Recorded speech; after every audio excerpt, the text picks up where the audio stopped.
Taylor Girl's long lost sister is speaking. Her mother is speaking. Papa Taylor is speaking.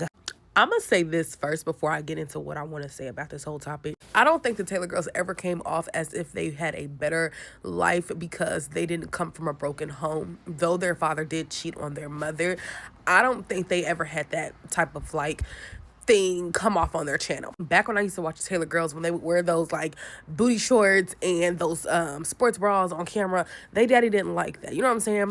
He always spoke up for what he did approve and what he didn't approve of for his children. And we saw that, right? We saw he's very protective of his children. And with that being said, a lot of us came from broken homes. A lot of us did not have fathers around where we can look up and get, advice from a male's perspective. A lot of us did not have that. So I don't think that made the girls, come off as if they were better than somebody. They just had the confidence of a mother and a father in the household, and it shows. But to the long lost sister and her mama, shut up. Y'all had nothing but space and opportunities for years to come out and say something, and I don't think that she was necessarily hidden. She just wasn't on camera. That's a difference. They have done enough videos with their little brother and their little sister, from their mother and their father for us to know, okay, they do have other siblings. People was like, oh, I saw her in the background. I used to her in the background. She was never hidden.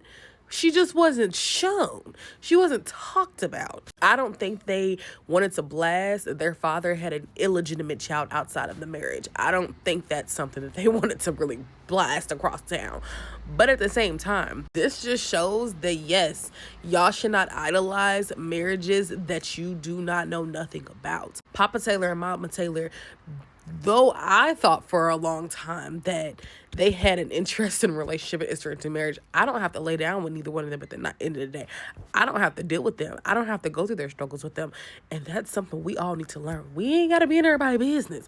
We don't need to know all the tea. But for the sister basically now trying to get clout, the mama speaking out and all this and that, I'm still like, what was the end game? If you wanted to be known, you wanted to be, shown off, this wasn't the way to do it. If anything, the sister is pushing herself away from siblings that she could have really great relationships with. Because though we sitting around and say that Ty and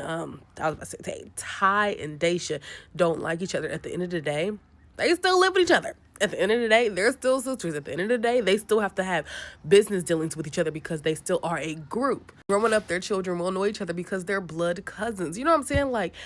They are very much still close. So if the sister wanted to be a part of that dynamic, she should have put herself in that position. Her mother should have put herself in that position to get a good relationship, at least with the siblings, so that she could be around her other brothers and sisters. But the whole going live, doing all this for attention, what is your end game, girl? What is your point?